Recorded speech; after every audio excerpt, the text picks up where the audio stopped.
क्या आपको पता है 2024 में इंडिया और पाकिस्तान के बीच एक युद्ध हो सकता है? आप गूगल पर सर्च करके देख सकते हैं कि आखिर ये भविष्यवाणी क्यों की गई है। अगर 2024 में बेसिक युद्ध के बाद न्यूक्लियर युद्ध हुआ तो परमाणु बम के ब्लास्ट होने के तुरंत बाद ही 2 करोड़ से भी ज़्यादा लोग मर जाएंगे और बाकी जो लोग बचेंगे उनका खात्मा करेगा रेडिएशन। धमाके से निकला हुआ धुआं तुरंत ही वायुमंडल में फैल जाएगा और धीरे-धीरे चक्कर लगाता हुआ पूरी दुनिया तक पहुंच जाएगा और सारी दुनिया काले धुएं से ढक जाएगी और सूरज की किरणें धरती पर न पहुंचने की वजह से कुछ ही दिनों में नॉर्थ वेस्ट अर्थ का तापमान बिल्कुल ही ठंडा हो जाएगा। अमेरिका, कनाडा जैसे देश तो सफेद बर्फ की चादर में ढक जाएगा और ओजोन परत भी नष्ट हो जाएगा और वनस्पतियों को बहुत ही ज़्यादा नुकसान पहुंचेगा क्योंकि तब अल्ट्रावायलेट किरणें आराम से धरती तक पहुंच जाएंगी।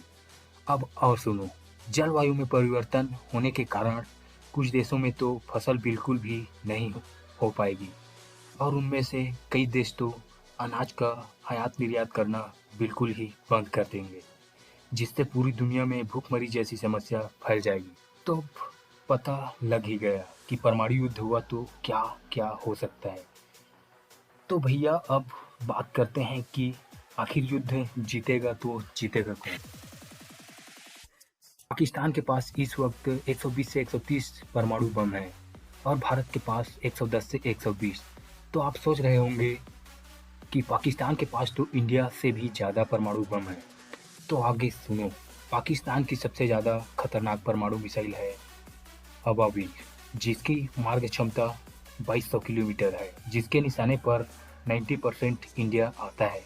और भारत की सबसे खतरनाक मिसाइल है अग्नि 5, जिसकी मार्ग क्षमता 5000 किलोमीटर से भी ज़्यादा है, जिसके निशाने पर पूरी दुनिया आती है। तो आपको पता चल ही गया होगा कि भारत की परमाणु मिसाइल पाकिस्तान की मिसाइल से भी कहीं ज़्यादा 1000 गुना शक्तिशाली है। आपको बता दूं कि कोई भी देश सारे परमाणु बम को इस्तेमाल नहीं कर सकता, क्योंकि तब तक वह बचा ही नहीं होगा। तो ताकत की बात कर ली तो दोनों देश में अपने आप को बचाने की शक्ति किसके अंदर है? तो वो है अपना भारत, क्योंकि भारत के पास एक ऐसी चीज़ है जो पूरी दुनिया में 3 देशों के पास है।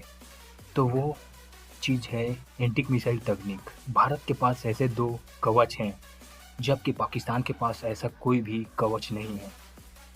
इससे फ़ायदा ये होगा, पाकिस्तान जब अटैक करेगा तो उसकी मिसाइल हमारी धरती तक पहुंच ही नहीं पाएगी, उससे पहले ही हमारे रक्षा कवच उसे मार गिराएंगे।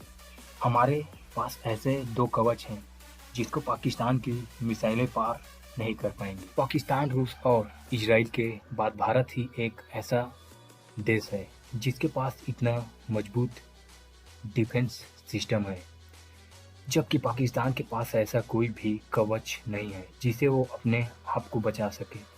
इस युद्ध के बाद भारत को तो नुकसान होगा ही होगा और बहुत ज़्यादा होगा, पर वहीं पाकिस्तान दुनिया की नक्शे से ही खत्म हो जाएगा, गायब हो जाएगा।